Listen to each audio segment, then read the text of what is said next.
Nosotros ¿qué queremos hacer? 1, garantizar la canasta básica de alimentos. 2, empezar por las madres que tienen chicos menores de 6 años. Vamos a armar una tarjeta de alimentos, una tarjeta que no permite extraer dinero, sino comprar. Se recarga todos los meses, el Estado la recarga todos los meses.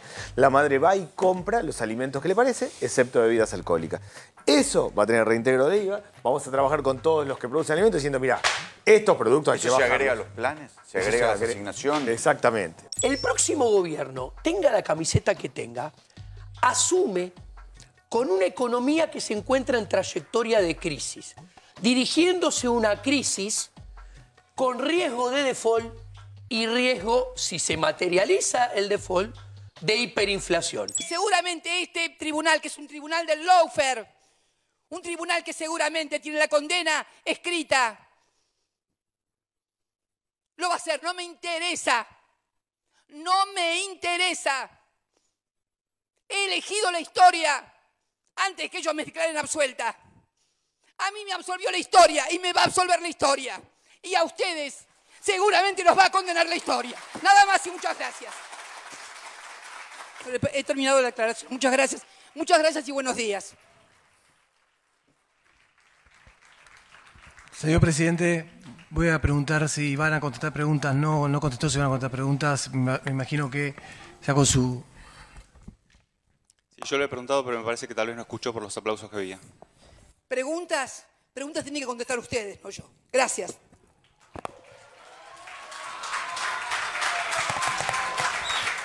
Bueno, ya está, se acabó la incógnita, se acabaron las presiones, los lobbies, los tironeos, ya está el gabinete completo y ahora uno puede empezar a decir, bueno, con este gabinete y con estas declaraciones de Cristina, que claro, duró 3 horas y pico y se conocieron apenas algunos fragmentos, pero cuando uno la analiza en detalle, una mujer que tiene tanta incidencia en el gabinete tiene que empezar a pensar qué consecuencias va a traer todo esto.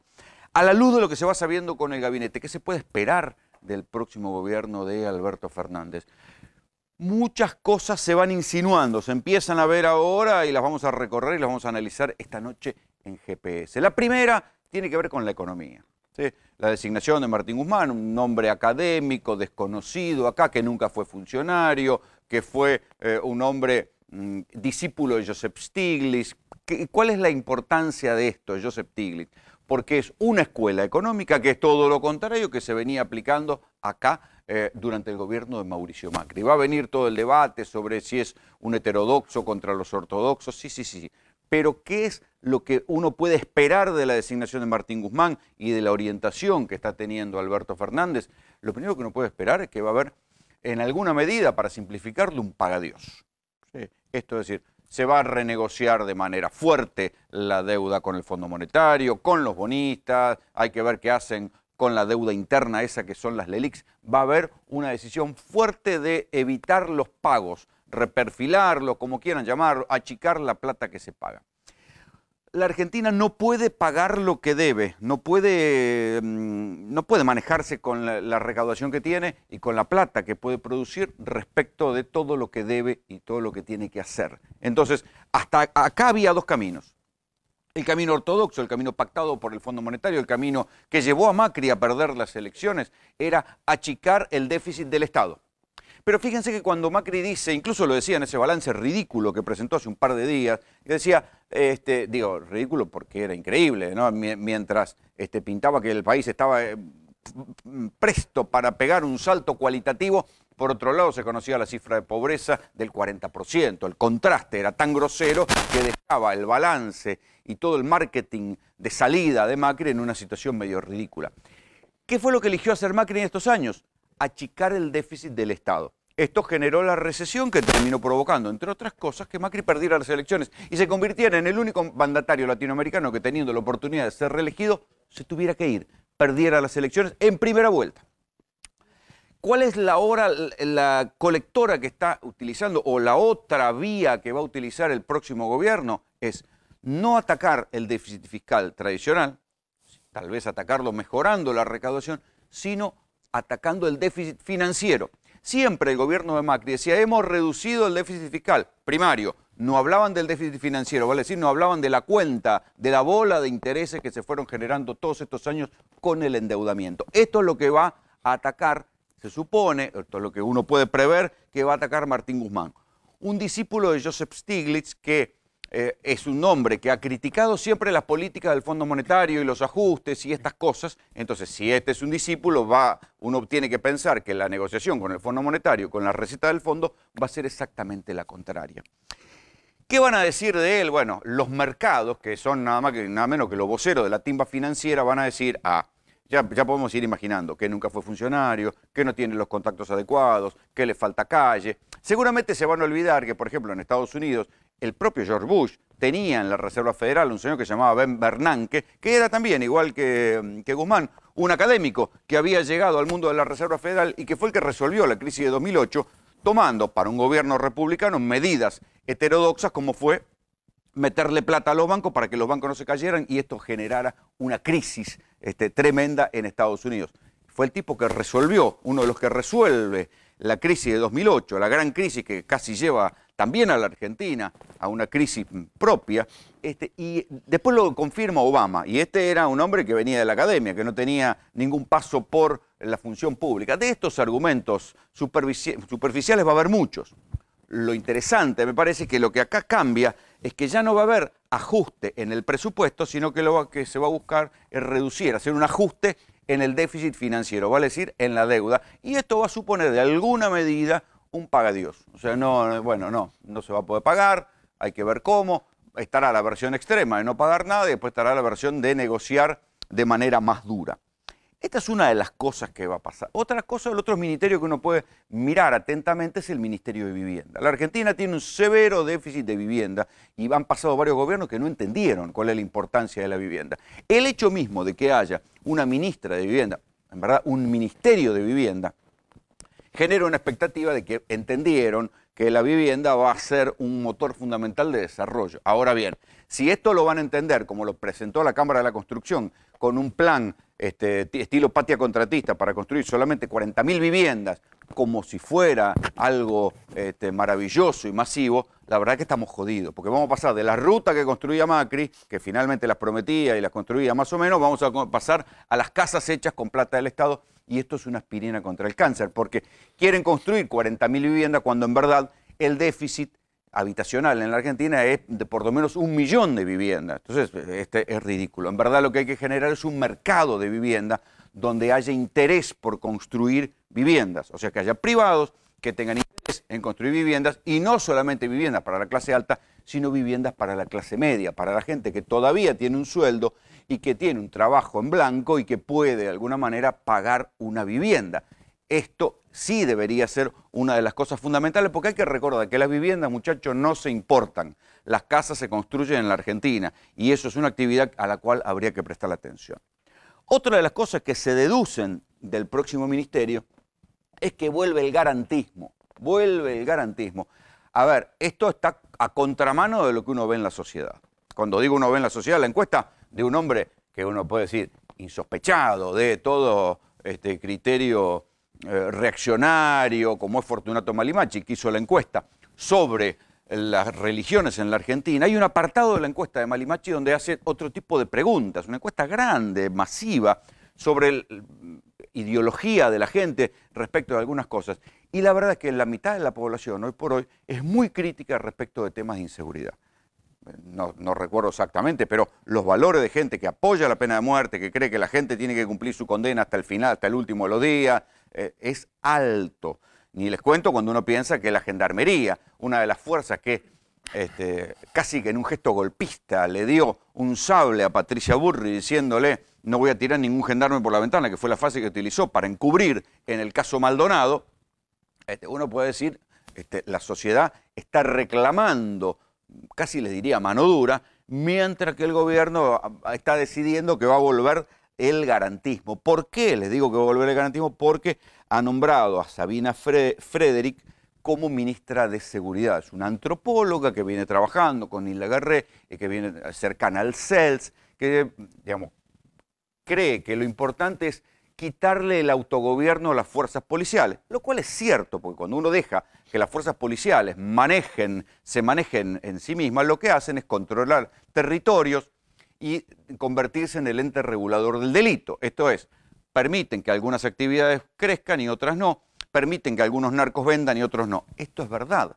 El problema es que en el entretanto, las cuestiones de seguridad siguen siendo graves y el delito sigue existiendo en la Argentina. El kirchnerismo cometió un error gravísimo al menospreciar el problema de la inseguridad. La frase aquella famosa que se le atribuye a Aníbal Fernández de que la inseguridad era una sensación, y así dejó a cada persona que tenía un familiar muerto en una entradera o en un asalto, le recordaba a Aníbal Fernández que para ellos la inseguridad no era una sensación porque tenían un pariente muerto. Ese error de menospreciar el delito y cómo el delito afecta y aterra al común de la población puede volver a cometerse si no entienden que el delito es un problema real y que efectivamente el autogobierno de las fuerzas policiales también es un problema, pero no hay que desatender la represión del delito o la prevención del delito.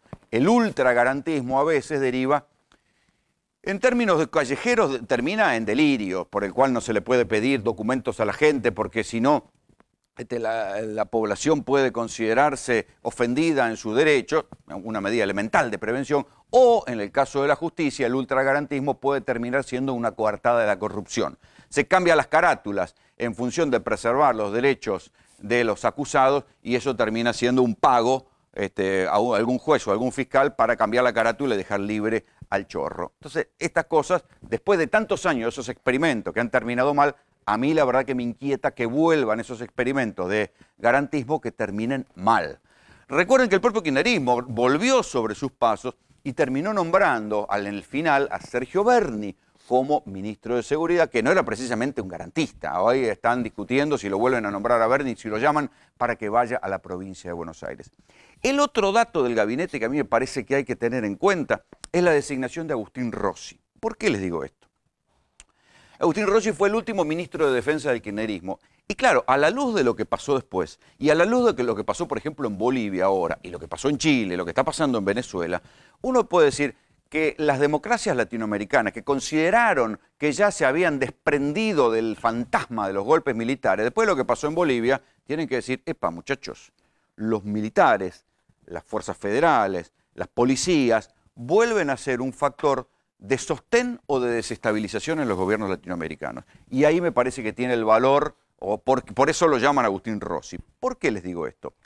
Porque en el final convulsionado el gobierno de Cristina Fernández de Kirchner, ¿a ustedes nunca les llamó la atención que no hubiera ni siquiera un pronunciamiento de un solo cabo contra Cristina? No hubo un radiograma de ninguna base del ejército contra Cristina diciendo, proclamando que era un gobierno corrupto y todas esas cosas que suelen suceder en los países latinoamericanos cuando hay un gobierno en crisis, y sobre todo si es un gobierno redistributivo, populista, de izquierda, como ustedes quieran llamarle. Bueno, no pasó. ¿Quiénes fueron los que garantizaron que no pasara eso? El general Milani, digamos que era un hombre que provenía de inteligencia y que ahora se ha zafado de los dos procesos por lesa humanidad que tenía, y le queda todavía la acusación, el procesamiento por enriquecimiento ilícito, y Agustín Rossi. Entonces, a la luz de lo que pasó en Bolivia, a la luz de que un jefe del ejército lo echó a Evo Morales solamente con una cadena nacional, ojo, que los militares no están dormidos. ¿Sí? Los militares vuelven a ser en América Latina un factor de sostén o de salida de los presidentes. Bolsonaro eligió a los militares y tiene un vicepresidente militar que era un lobista militar. En Chile, si a Piñera no lo echaron a patada todavía después de un mes de manifestaciones, es porque los militares y los carabineros lo bancan. Lo mismo uno puede decir en el otro costado del espectro ideológico. Si a Nicolás Maduro o Guaidó no lo pudo echar, es porque los militares todavía lo sostienen. Y viceversa uno puede decir, si a Evo Morales lo echaron con los militares y lo echaron, otro factor interesante a tener en cuenta, con las policías. Las policías se autoacuartelaron y Evo Morales quedó desarmado. Y quedó arrinconado y virtualmente se tuvo que ir porque no le respondían las policías, tampoco le respondían los militares. Ahí también uno puede decir, ojo con las policías, ojo con la gendarmería que le juró lealtad eterna a Patricia Bullrich con un sable que dice, no voy a tirar ningún gendarme por la ventana, ahora va a tener que dar algunas explicaciones ante el nuevo gobierno de cuál va a ser su lealtad a la democracia. Insisto, teniendo en cuenta el contexto latinoamericano. La experiencia boliviana también indica que los grupos de presión civiles van a poder organizarse. Y de hecho ya se están organizando. No hace falta más que leer los diarios del interior para ver las, comillas, inocentes mateadas que están organizando dirigentes de la coalición cívica vinculados al agro, mateadas al borde de la ruta, que en cualquier momento se convierten en un corte de ruta, si avanzan en algún tipo de aumento de las retenciones al agro. Entonces, esto está servido, esto está a la orden del día. Por eso es que uno puede decir, bueno, están poniendo un tipo que va a controlar a las Fuerzas Armadas para que se mantengan dentro del orden democrático, pero hay que ver qué es lo que pasa con las fuerzas federales. Están nombrando a alguien que, como Sabina Frederick, que no se conoce cuáles son sus antecedentes y si va a poder domar ese potro, porque hay que domar ese potro. Hay que ver cómo manejar a la gendarmería que armó a medida Patricia Bullrich, cómo manejar a la Policía Federal después de que le sacaron las comisarías de la Ciudad de Buenos Aires, qué queda de ella, y después cómo se va a articular la obediencia o no de las policías provinciales. ¿Sí? Recuerden que este es un país donde ya en el 2013 el gobierno de Cristina pasó un momento muy estremecedor cuando se entraron a acuartelar las policías en Córdoba, en Tucumán, y parecía que esto era un efecto en cadena que podía generar una desestabilización. De esto nadie les va a hablar, nadie va a decir esto, pero todo el mundo está mirando lo que pasa en América Latina. Todo el mundo está mirando cómo se sostienen los gobiernos latinoamericanos en contextos económicos difíciles. Y a la Argentina le va a venir un contexto económico difícil porque además, otra de las cosas que promete hacer el nuevo gabinete es esta idea de poner plata en el bolsillo de la gente. Y esto puede salir bien, ¿cómo puede salir mal?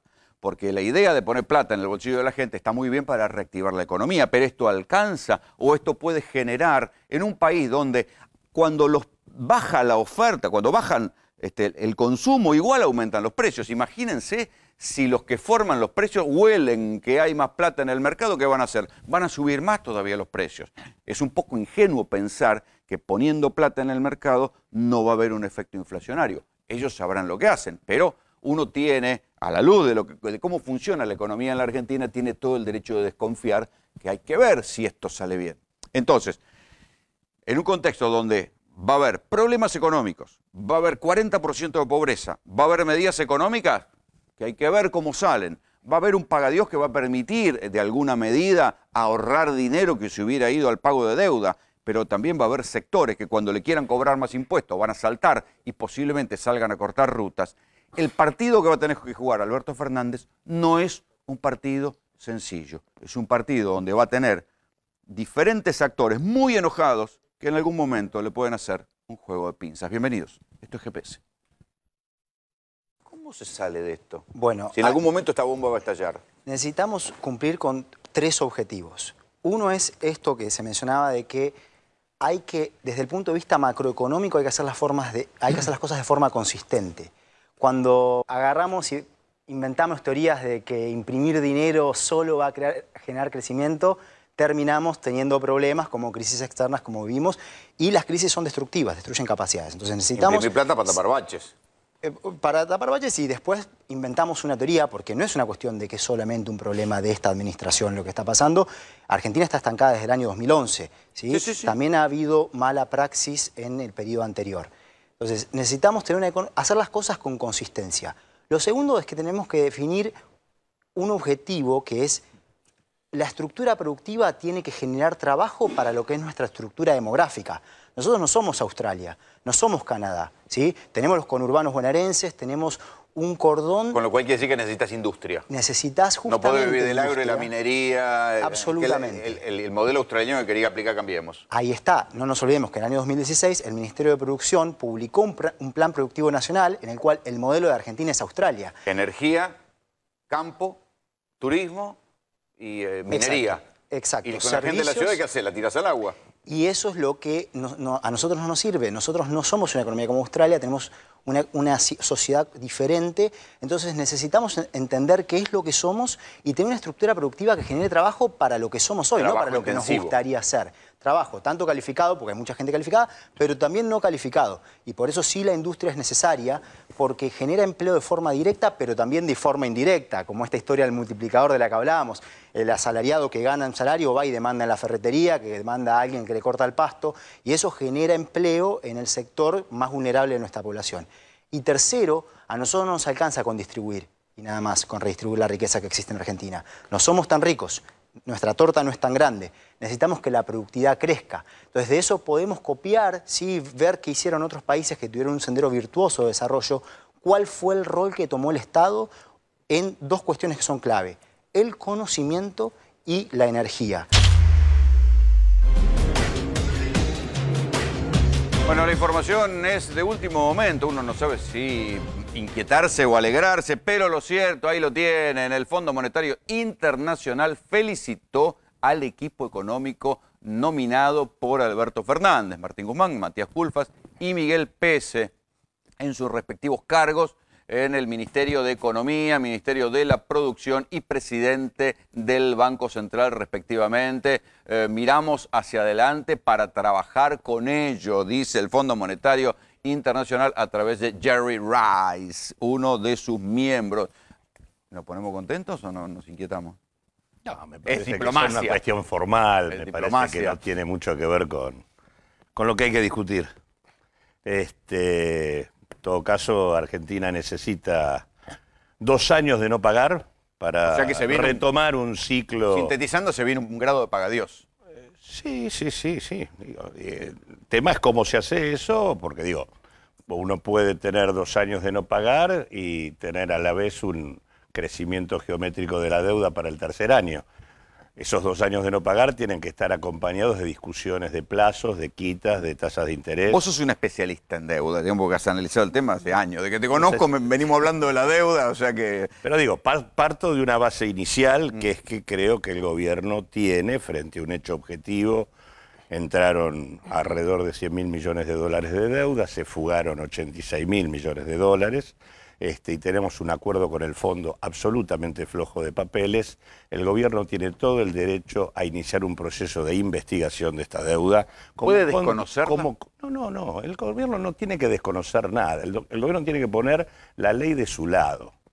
Y por lo tanto, yo creo que hay que suspender pagos en el marco de una investigación que discrimine qué deuda, cómo se tomó, qué pasó. Nosotros hicimos 2 presentaciones en los últimos tiempos, una de carácter administrativo, otra de carácter penal. En términos administrativos... ¿Esa es la deuda con el fondo? ¿O también la deuda con los bonistas? No, las dos.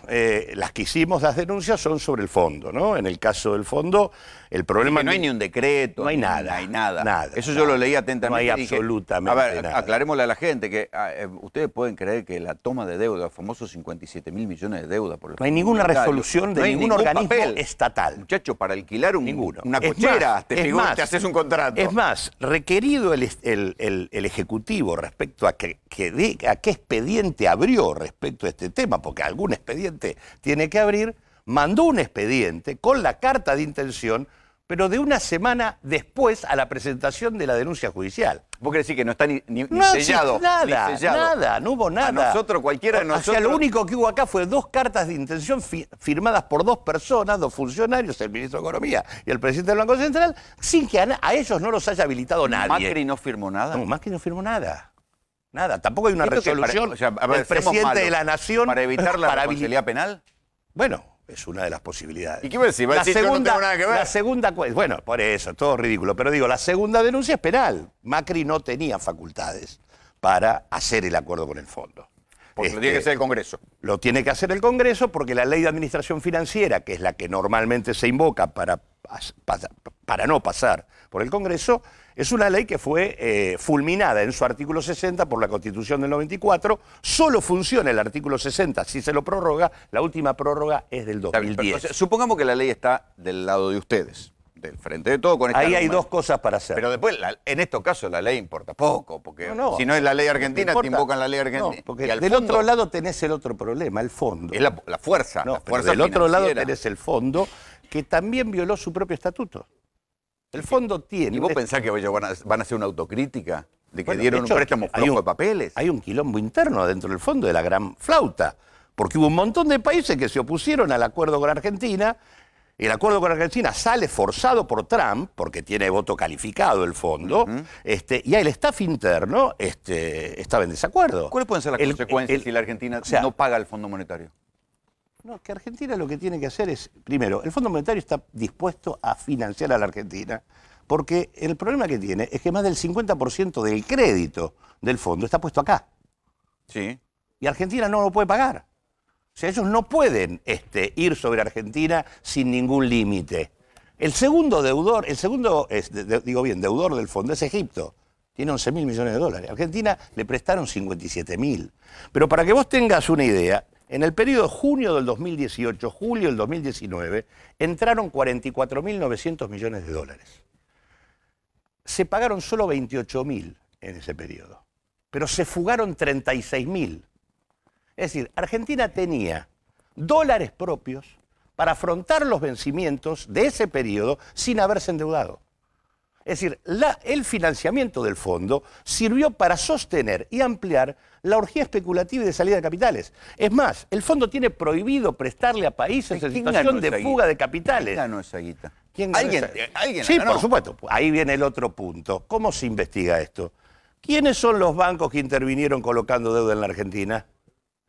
¿Quiénes son los funcionarios que del lado del Estado argentino eran la contraparte? ¿Hay alguna relación histórica entre ellos?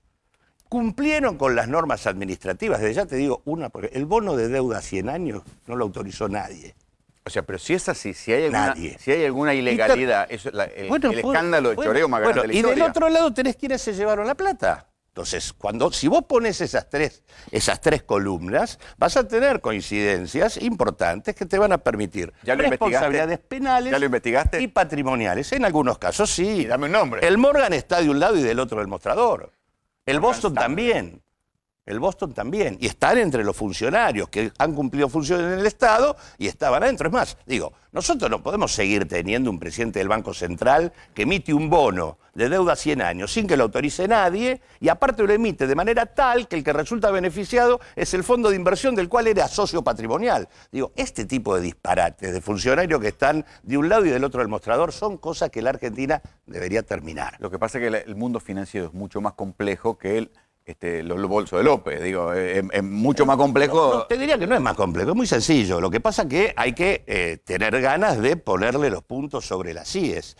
Yo te digo, acá hay dos cuestiones que el próximo gobierno puede hacer. Uno puede hacer una demanda administrativa a los funcionarios que intervinieron, y si acá hay ilícito, estos señores tienen que responder hasta con su patrimonio. Y acá hay también, con el cúmulo de ilegalidades que hay y con un fondo que no hizo lo que le dice su propia norma, porque el fondo debió haber obligado a Macri a reestructurar la deuda en el año 2018. Estaba en cesación de pagos Macri. Y no hizo eso. Le siguió prestando. Le siguió dando la plata encubriendo la cesación de pagos. Ahora, y además violó el estatuto y posibilitó lo que el estatuto le dice que no haga, que es que financie fuga. Ahora, digo, vos podés ir a las Naciones Unidas, como ya alguna vez fue la Argentina con el tema de Griesa, y cosechó un importante apoyo, y la ONU es el mandante del fondo, ahí no hay voto calificado, en donde Estados Unidos tiene más votos que los que le votaron en contra a la Argentina dentro del fondo, y podés plantear que el fondo no cumplió su rol, y que por lo tanto tiene corresponsabilidad en la crisis argentina, y que hay que compartir los costos. Digo, esto es una discusión política, no es un problema técnico. Ahí lo tengo, Juan Enrique, porque de cuánto estamos hablando de lo que hay que pagar. Y presten atención a esto que yo venía diciendo, acá lo vamos a discutir con los economistas.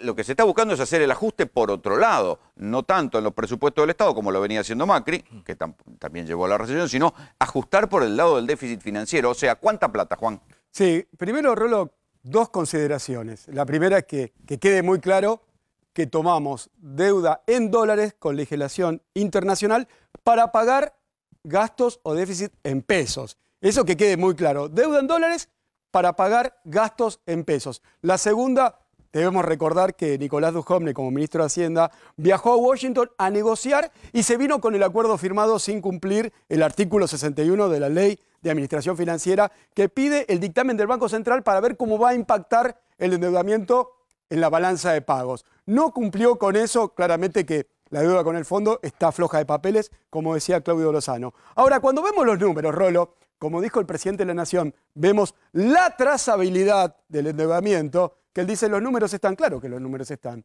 Vos mirás, este es el Banco Central. La viva al Banco Central, ¿cuánta guita tenés en dólares para hacer frente al endeudamiento? La viva son 9.425 millones, lo que queda ahora al finalizar el gobierno. Acá tenés los swap con China, que son ejecutables, son 18.000 millones, si queda vigente el acuerdo con el fondo. Claramente no está vigente. O sea, vos tenés 9.425 millones para hacer frente en estos 4 años de gobiernos a 170.000 millones igual de dólares. Te diría que la parte más gruesa está al comienzo, 52.000 millones que ya Macri los pactó de tal manera que iban a condicionar al gobierno. A eso voy, está más cerca todavía. El corto plazo es muy duro. Por eso acá te lo titulé como impagable. Porque el día 12 de diciembre vencen 1.200 millones de dólares.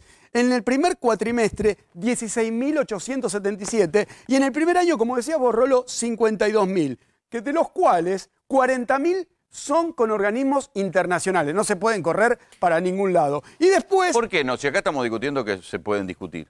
Bueno, sí, poder renegociar. En realidad, todavía hoy el candidato a presidente, el presidente electo, dijo que están en altas negociaciones. A ver, espera un cachito. Quiero aquí sumarlo a Juan Valerdi, es economista también. ¿Es el ajuste posible dejar de pagar? Yo creo que en ese sentido Alberto Fernández lo dejó claro, ¿no? La prioridad de la deuda es por detrás de la prioridad de la pobreza y la indigencia y de reactivar el mercado interno. O sea, tiene como mínimo prioridad 4. Y además, como decía Claudio, el problema hoy, por ejemplo, en el FMI es de ellos porque la mitad de lo que tienen prestado lo tienen prestado a la Argentina, con lo cual no se pueden dar el lujo de que se complique. Yo digo, los fondos buitres a los que le debíamos 22.000 millones de dólares, no más, por método de lo que terminó pagando Macri, hicieron trastabillar al tramo final del gobierno de Cristina. Pero Imagínate. ¿cuántos años tardaron?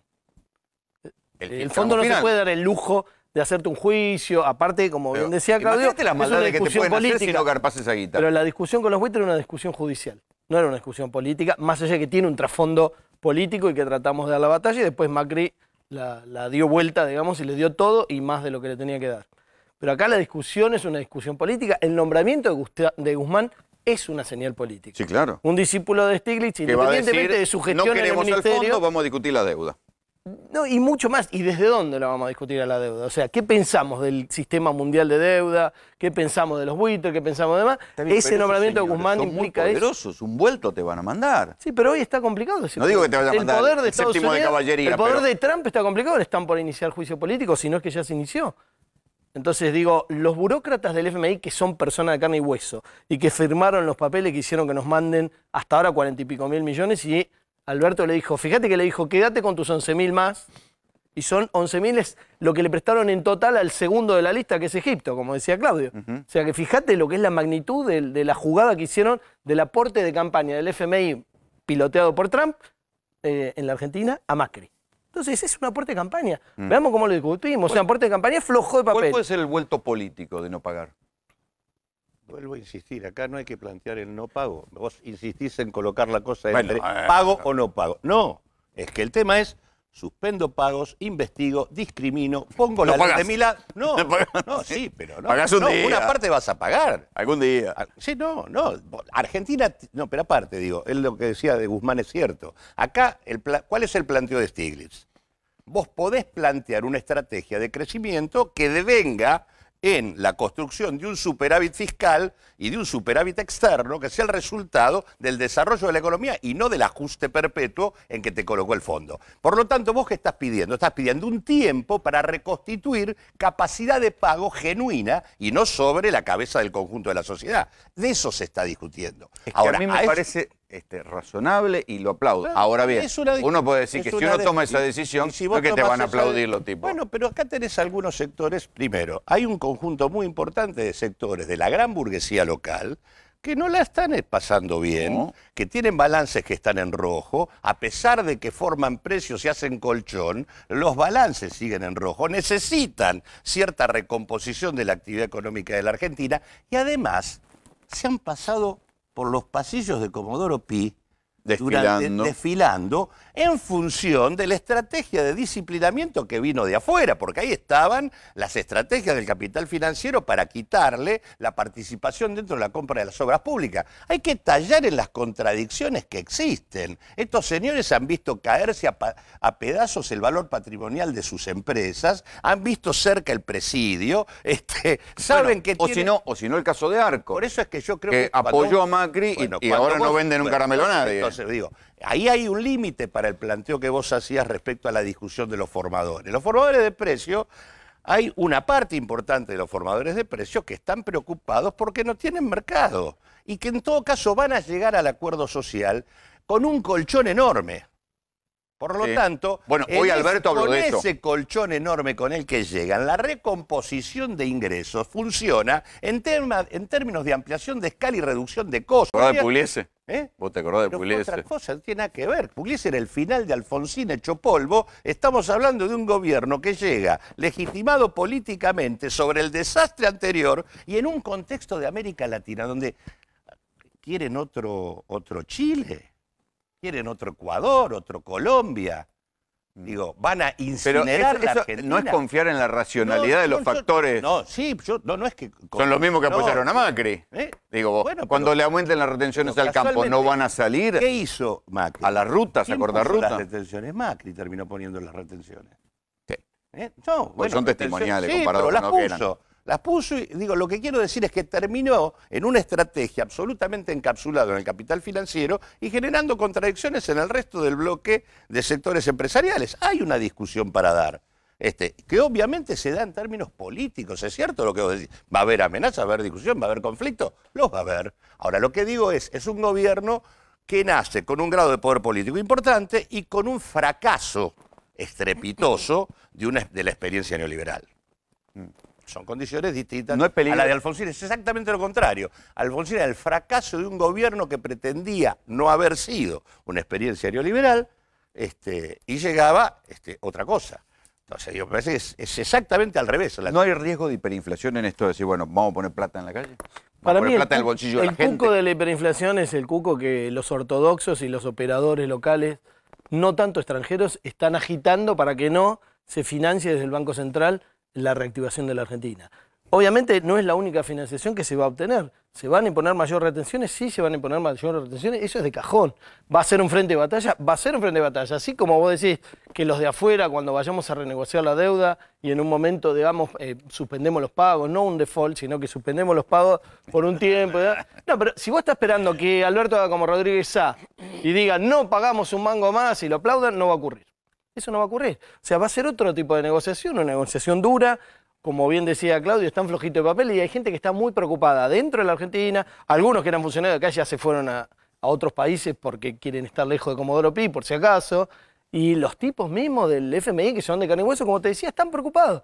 Entonces la negociación va a ser dura y no te van a aplaudir.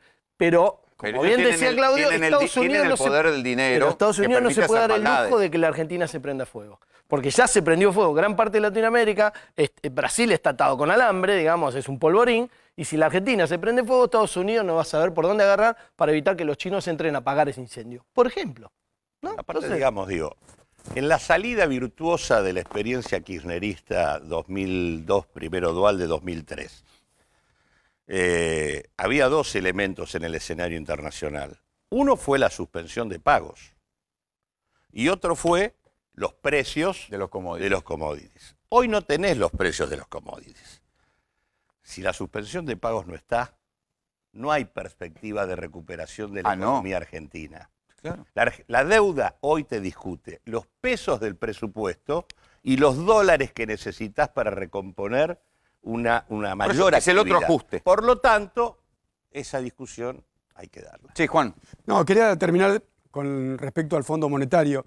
A ver, Germán, volvemos a poner la imagen, que en realidad lo que viene con vencimiento del Fondo Monetario son para el año 2022 y 2023 con 44.000 millones de dólares. Claramente puede ser informal lo que puede ser una mora en el pago, pero hablando de la trazabilidad, recién lo escuchaba Claudio también, que el año pasado el presidente dijo, no, porque del dinero del fondo se pagó deuda anterior. Lo que se pagó en bonos de vencimiento de deuda anterior fueron algo así como 24.500 millones de dólares y se tomaron 44.000. Cuando vos mirás la trazabilidad, esto ya lo mostramos muchas veces, Rolo, mirá esta imagen. Acá se ve claramente, con Sturzenegger... Entraba por una puerta y salía por otra.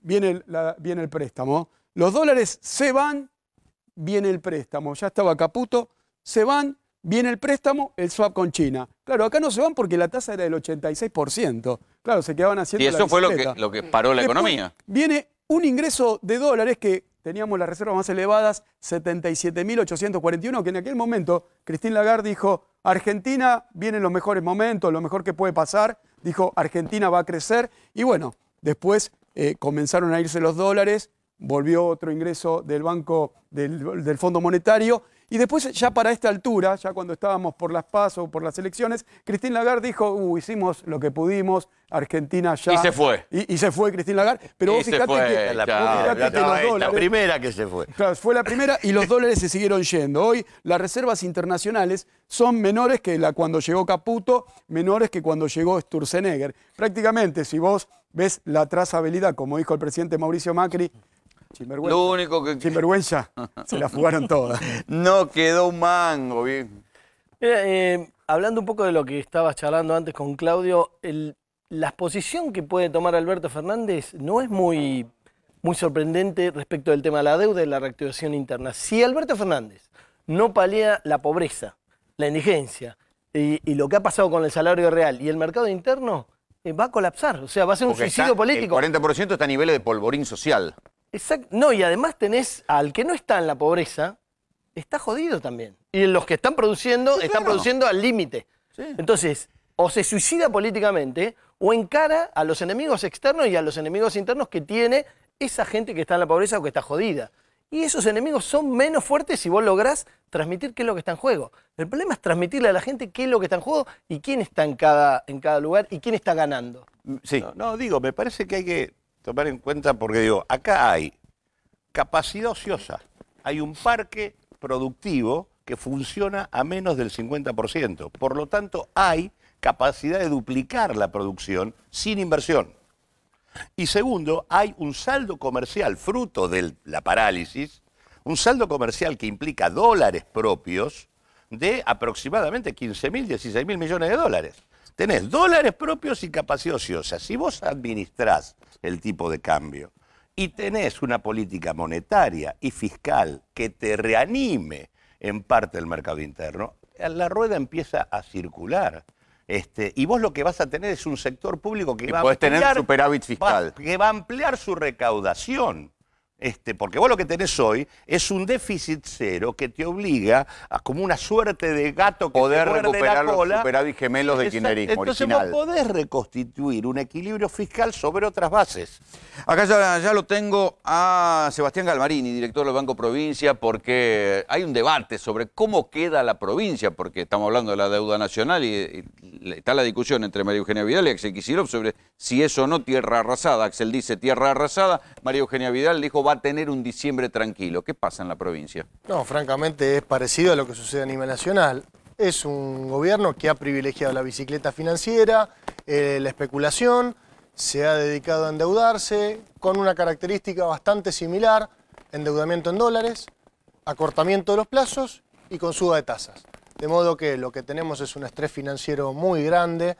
Hoy se pagó un bono que estuvo en discusión durante mucho tiempo en la provincia y tenemos pensado, Rolando, vencimientos por encima de los 500 millones de dólares en la provincia en el mes de enero.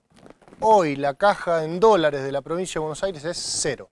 ¿Cómo cero? Si hay un diciembre tranquilo, dijo la gobernadora en su balance. Para hacer frente a este endeudamiento... ¿Cómo hacemos la cuenta? Para hacer frente a endeudamiento y para pagar el bono que hoy pagó la provincia por cerca de 9.000 millones de pesos, utilizó el desperfilamiento que tuvo la provincia la semana pasada, el viernes, que fueron algo así de 13.000 millones de pesos y algo así como 150 millones de dólares. Con eso hizo frente a la deuda que cae hoy, dejó para pagar sueldos y algunos gastos que quedaban y naturalmente no tenemos claro qué va a pasar el primer día de enero del año que viene.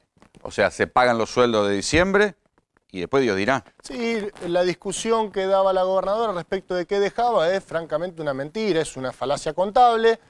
No solamente no existen esos 25.000 millones de pesos en caja que dijo, sino que además lo que tenemos es más o menos un endeudamiento, un déficit de 50.000, 70.000 millones de pesos, que básicamente lo tenemos escondido en distintas áreas. ¿Cómo condiciona la gestión de Kicillof eso? Bueno, en mucho va a estar atado a lo que sucede a nivel nacional, qué va a pasar con no solamente el financiamiento, el programa de financiamiento del Estado Nacional, sino además qué pase con la economía. Claramente hay un tema que la Argentina tiene que resolver, es que si no entramos en una senda de crecimiento, va a ser muy difícil enfrentar la sucesiva crisis de vencimientos que vamos a tener. Hablando de A nivel crecimiento, nacional, quiero hablar un poco con Inti sobre la designación de que haya un Ministerio de Vivienda. ¿Usted está contento con eso? ¿Sí? Con una buena Está bien, persona. pero hasta ahora lo único que se escuchó es que la Cámara de la Construcción dice construir 40.000 viviendas. Con eso no hacemos nada. Por eso es la Cámara de la Construcción tiene problemas porque viene no cobrando, tiene que hacer el lobby lógico del que, viste, tiene que pasar factura, pero no creo bajo ningún punto de vista que la expectativa del gobierno sea solamente la construcción a fondo perdido, digamos, de la vivienda pública vía los institutos de vivienda. Me parece que hay una ¿Cómo se hace para construir plata en un estado quebrado? Aprovechando que hay 1, 2, 3 economistas, ¿sí? ¿Cuántos son los pesos guardados hoy en el Banco Central de la República Argentina? En el ELIX. ¿1 millón de millones? ¿1 billón de mangos? ¿Más o menos? Más o menos. ¿Más o menos? Menos 800.000 millones. 800. O sea, a mí no me da la cabeza para pensar tantos números, muchachos. Con los pases, 13.000 millones de dólares, ¿sí? Recién venían hablando, él, digamos, lo dijo muy claro, si no tenés un programa de reactivación no pasa nada, lo dijo Guzmán antes hablando. También me parece que la decisión de Guzmán es interesante, yo por lo menos, a mí me pone muy contento, me parece que es una buena designación.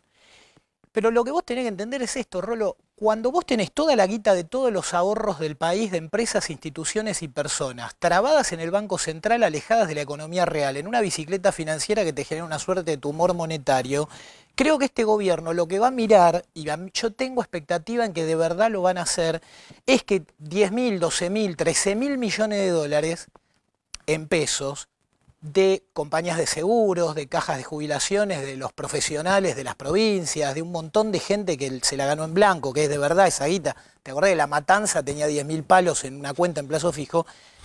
13.000 millones de dólares son 1 millón de crédito de 13.000 dólares. Pará. 13.000 millones de dólares, que parece un número que a nosotros no nos resulta muy natural, son básicamente 333.000 créditos de 39.000 dólares, que es lo que cuesta una casa. 333.000 créditos son menos de la mitad de los docentes que figuran en la Argentina en el Censo Nacional. Pero si nadie construye las casas, Rolo, solo eso va a aumentar la especulación inmobiliaria. No, por supuesto, ese es el delirio de lo que pasó con los casi 150.000 créditos UBA que se otorgaron y, como te dije acá muy claramente, a la construcción de edificios fueron 0. ¿Está bien? Ese fue el gran pifie demencial, desde mi punto de vista, de una estrategia que pintaba bien y dobló para el lado, se comió la curva. Ahora, ¿qué ocurre? Vos hoy tenés una realidad que es, en Argentina, Guzmán me parece que lo dejó en claro, la verdad es que cuando estuvo acá me parece que hasta se habló de que no era del todo lógico, no me acuerdo si lo hablamos en cámara o fuera de cámara, pero dijimos muy claramente que era una locura tener, digamos, tasa positiva en pesos con guita guardada en el Banco Central. Me parece que están todos de acuerdo, ¿no? O sea, que vos por dejar la guita dentro del Banco Central le des tasa positiva, cuando el Banco Central no financia la construcción de nada, lo único que financia es la construcción de ceros, es una locura.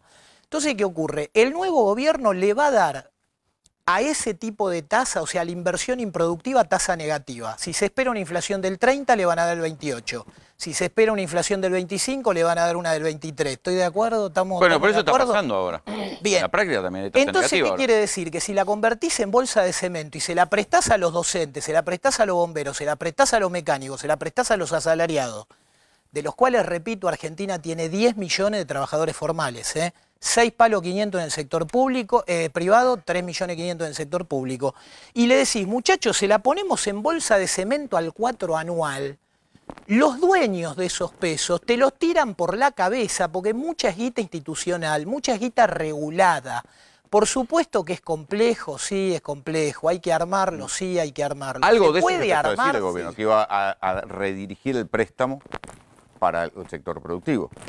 Sí, pero lo que está planteando él es nacionalizar la banca. No me lo imaginé que viniera de él, porque para vos decirle a los bancos a quién le tienen que prestar toda la plata que tienen en el ELIC tenés que hacer un esfuerzo bastante grande. En la época del gobierno anterior había un direccionamiento con determinadas señales. Con que nunca te lo daban. Pero los bancos te la pueden dibujar como quieran, excepto que nacionalizar la banca. Si él está proponiendo nacionalizar la banca... No me acusen de un crimen que no cometí. Pará. No me acusen de un crimen que no cometí. Es lo que estás diciendo. Sin nacionalizar la banca existe la posibilidad de que una parte del ahorro que concentran los bancos sea dirigido por líneas del Banco Central. ¿Puedo aclarar una cosita? Como ya se decidió... El 60% del ahorro lo dirige el Banco Central. Claro, pero déjame, por favor, Claudio, por favor. Hay una cuestión que es esta. Cuando el Banco Central decide que la guita improductiva tenga tasa positiva, fue una decisión del Banco Central. Cuando yo decía que éramos el único país demencial del mundo que le pagaba la guita por dormir... ¿sí? Para que no vaya el dólar. Exactamente, todos estábamos todos de acuerdo. Un día el gobierno de Macri dijo, che, los 500.000 palos que están en encaje dejan de ser remunerados. No explotó la Argentina, no se rompió Salto Grande, Atucha no explotó, no pasó nada. Habían puesto el cepo porque no vaya el dólar. Es un modelo Pero pará, lo que digo es esto, que creo que en esto estamos de acuerdo. El gobierno nuevo, tasa positiva a la guita improductiva no le va a dar. Yo no sé si va a ser una bicicleta una superbike productiva, pero bicicleta financiera este gobierno no quiere. Está claro. ¿Está bien? Estamos todos de acuerdo, todos. Creo que lo hizo ganar es que... Pero los bancos sí quieren. Pará, Rolo, pará. Ojo al piojo. Claro. Los bancos hacen negocios y si encuentran tasa real del 3, del 4, del 5% en inversión productiva, porque somos capaces de diseñar un modelo productivo donde todos tenemos que jugar, porque es complejo inventar ese modelo productivo. Pero durante todo el kirchnerismo prestaron plata para las cosas de corto plazo, para el consumo... Por eso el kirchnerismo perdió las elecciones y por eso ganó Macri, por eso después perdió Macri. Apertura, de regulación y demás. Acá no va a haber un escenario de apertura irrestricta, va a haber regulaciones, vas a mantener el control estricto sobre el mercado cambiario. Y acá cuando se discute el problema inflacionario, se lo discute solo en términos de la evolución de los precios. Y el problema es la relación entre los precios. Vos lo que tenés es un esquema donde has tenido alimentos caros, costos de la energía cara y costo financiero elevado con renta financiera por encima de la renta productiva. Vos tenés que reorganizar el sistema de precios, tenés que tener alimentos baratos, energía barata y tenés que tener costo financiero barato. Ese es el nuevo escenario, ¿para qué? Para que vos pero para eso se hace con relaciones de poder. Sí, y bueno, pero Rolo, el gobierno de en economía se hace Rolo, primero, nace con una legitimidad política. Va a tener poder para legitimidad política, factores económicos. Tiene legitimidad política y aparte, digo, le va la vida. ¿Por qué lo votaron? Para terminar con esto, con el ajuste perpetuo en el que estamos. Si continúa el ajuste, este gobierno no dura.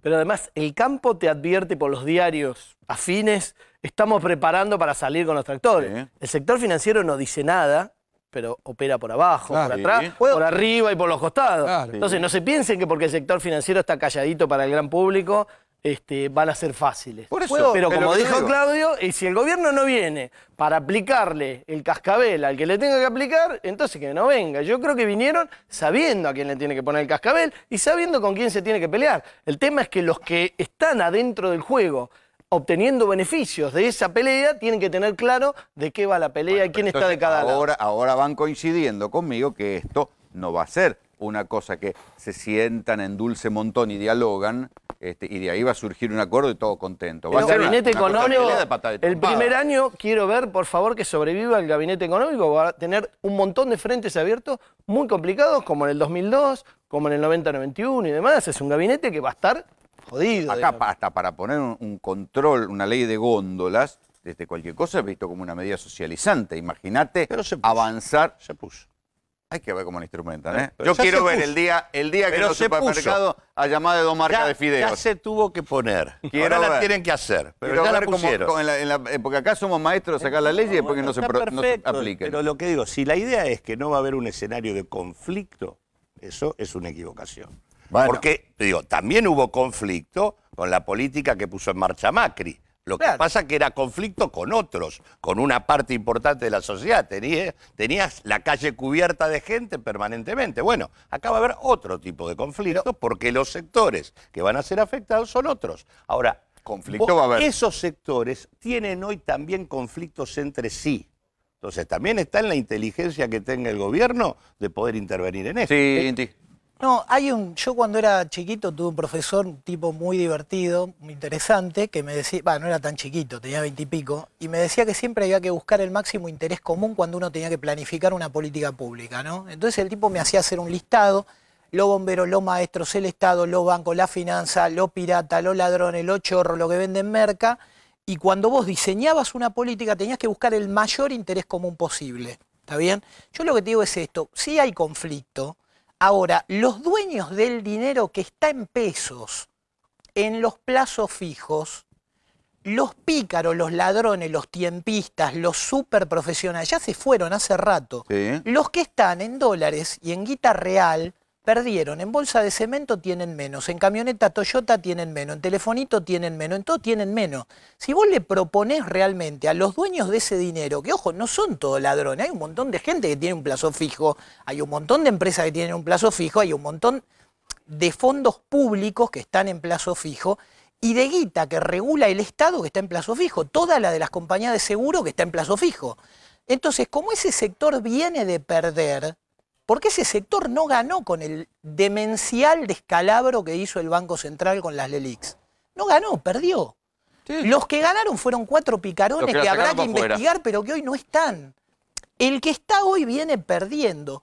Y si vos, en lugar de... Viste que existen las películas de guerra y las comedias de amor, ¿no? O sea, a veces todo es un quilombo y a veces también hay unidad. Y a veces hay unidad en el conflicto. Depende, si vienen los marcianos, por ahí nos hacemos amigos de Putin, de Trump y de Xi Jinping. No lo sé, pero me parece que sería lo lógico. En este contexto, ¿qué ocurre? Nosotros tenemos que asumir que es que el ahorro en pesos de empresas, instituciones y personas en Argentina es de 1 millón de millones. Son entre 12 y 14 mil dólares según el tipo de cambio. Quiere decir que hay 1 millón de crédito de 12 mil dólares. Perdóname. ¿Vos sos de Banco Provincia? ¿Tu hermana va a manejar AISA?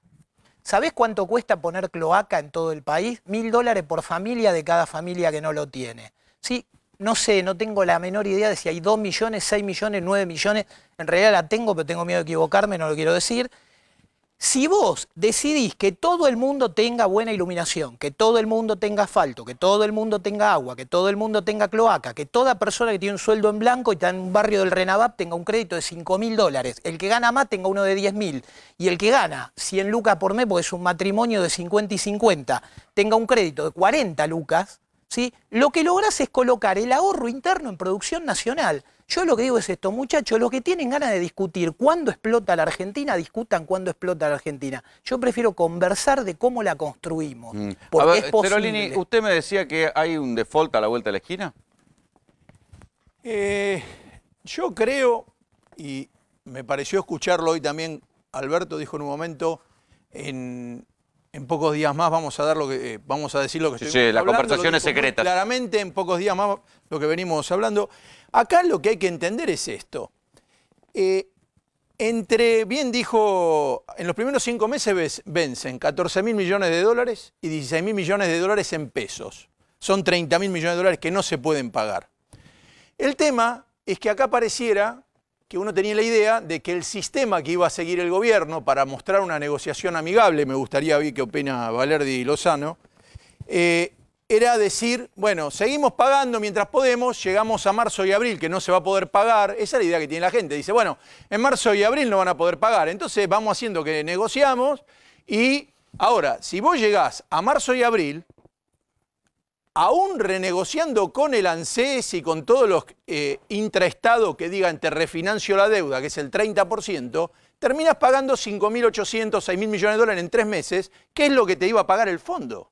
Es decir, si vos realmente sabés que de acá a abril no vas a resolver nada, te conviene decir la semana que viene, señores, hemos decidido negociar, pero no podemos seguir pagando. Es ahorrarte, por ejemplo, algo muy gracioso que pasa. Los 2 bonos que vencen primero, que le toca pagar a Alberto Fernández, uno se llama, ¿sabe cómo se llama? Bopomo. ya suena bopomo. A Tepomo. Bueno, es un bono que hizo Caputo, que es el bono de política monetaria, que es en pesos. Son 25.000 millones de pesos que lo tiene, el 50% lo tiene un fondo. Hay, en paréntesis, alguna vez habría que explicarle que no pueden poner esos nombres a los bonos. Había uno del Chaco que se llamaba Bogarcha hace unos años. Es poco serio el Por nombre eso, de el los bonos. bopomo... Mejoren los nombres de los bonos, viejo. El bopomo vence el 21 de diciembre. El bopomo y el Bogarcha. Y el 28 de diciembre, que es el Día de los Inocentes, vence el bono centenario, el otro bono que hizo Caputo, que estuvimos hablando, que es con ley Nueva York. Ahí tiene que pagar 100 millones a los que se suman 500 palos del viejo discount del 2005 y 2010. Quiere decir que son 1.000 palos acá, 2.000 en enero, son 5.000 millones. Si usted sabe que llega a marzo y no va a poder pagar, ¿le conviene quemar 5.000 millones de dólares? Ahora, ¿qué pasa? Paralelamente a estos 5.000 millones de dólares, hay 5.000 millones de dólares en pesos, que son las famosas letras estas que dieron, que la tienen muchas empresas, como decía, bien decía Massa, decía, ¿quién en la Argentina, quién va a poner la plata en la empresa si la puede poner en letras a esta cantidad de plata? Pero muchas empresas que andaban mal, la parte que tenían guardada la tenían, dice, bueno, pongamos esto por lo menos para pagar después Año Nuevo, los aguinaldos, qué sé yo. Es decir, que si usted defoltea la deuda en pesos, trae otro problema. Ahora, si tira 16.000 millones de dólares en pesos y no sabe dónde van a parar, también trae un problema. Entonces, hay algunos que dicen que la idea del gobierno es inicialmente decir, bueno, muchachos, empezamos a hablar, pero en principio no pagamos. O sea, plata no hay. Pesos hay, siempre. Claro. Tenés Sí, la maquinita. pesos hay, pero... Estados Unidos larga 500.000 millones de dólares por año de déficit público y los larga. Y los enchufa y se los enchufa al mundo. Aparte de los bonos. ¿Y me vas a decir que eso no va a traer inflación? No, inflación Pero hoy puede... él está diciendo que es de las empresas que van a salir a comprar alimentos. No sé. No, ¿Las empresas? No, pero usted pagaría ese bopomo famoso que No, lo tiene a mí todo con el lo que es en bopomo pesos nada, lo amigo. pago, no voy a defoltear en 400 pesos. millones de dólares que se lo tiene, es un fondo que está esperando para irse. Dice, ojalá me lo paguen y me voy ¿Y acá. cómo hace para comprar los dólares? ¿Cómo hace para irse? ¿Con No, contado bueno, con líquido? Vos tenés que tener controlado el mercado cambiario. Tenés está que bien. definir quién Ahora, puede comprar y yo quién le no. digo San una Mauricio cosa. que nos dejó el cepo que Perdón, no le gustaba, pero lo volvió a poner. déjeme explayarme un poco más porque hay una cosa muy divertida. Hoy salió en el diario, creo que es en Infobae, cómo anduvieron las bolsas del mundo. Yo no sabía, la que más creció este año, positiva 27%, Rusia. Segunda Estados Unidos con el 20%, Italia con el 19%, Alemania con el 17%. Y Argentina la peor. Brasil anda en el 12%. Estando mal, Bolsonaro está en el 12% de crecimiento. ¿Usted sabe las últimas tres cuáles son? Argentina la última. Turquía, menos 1,4. Chile, menos 2,8. ¿Sabe cuánto da Argentina? Sí, menos 40. Menos 45,5. Hay que comprar. Es una cosa Claro, fuera hay de... que comprar. Hay que comprar. No, pero quiero saber esto. Si usted tiene una caída del 45% después del 2018, que se había caído otro 40-50% la bolsa argentina, quiere decir que no vale nada. Son dos papelitos. Ahora, el problema es si usted no diferencia la deuda refinanciada en el 2005 y 2010, que hizo primero en el 76% de la baña y la terminó el muchacho que está preso, ¿cómo es? Vudú, con el 95%. Quiere decir que esa deuda se terminó de negociar en el 2010. Usted le va a ir a decir al mundo, la del 2010, porque podría el gobierno decir, mire, la del 2010 la seguimos pagando y no pagamos la nueva que generó Macri, que hay dos, que es el AI-24 y el AO-20, que lo hicieron con papeles locales. Eso usted no le paga a nadie y no le van a pedir explicaciones y se libera mucha plata. Pero los Otro partidario del Pagadios, bien. Pero los DICA y todos los otros que son hechos en el 2005 y 2010, si usted dice, le voy a hacer una quita a un bono que ya le hice una quita del 66% con la baña, el mundo, yo creo que Macri logró todo lo contrario. Él quería que la Argentina se integre al mundo, al capitalismo. Sí. Y se acaba la bolsa y el mercado y la patria financiera, porque en 10 años vos no podés defoltear 2 veces y decirle después un día te pago. ¿Quién más va a comprar un bono y un papel de acá? Nunca más nadie. Sería un país que vive de otra manera, inventa un sistema nuevo. Entonces... El Pagadios. No, pero pero nadie más le compra más nada. Y las acciones las van a echar a patada del ADR ese que están en Nueva York. Estamos discutiendo una ficción.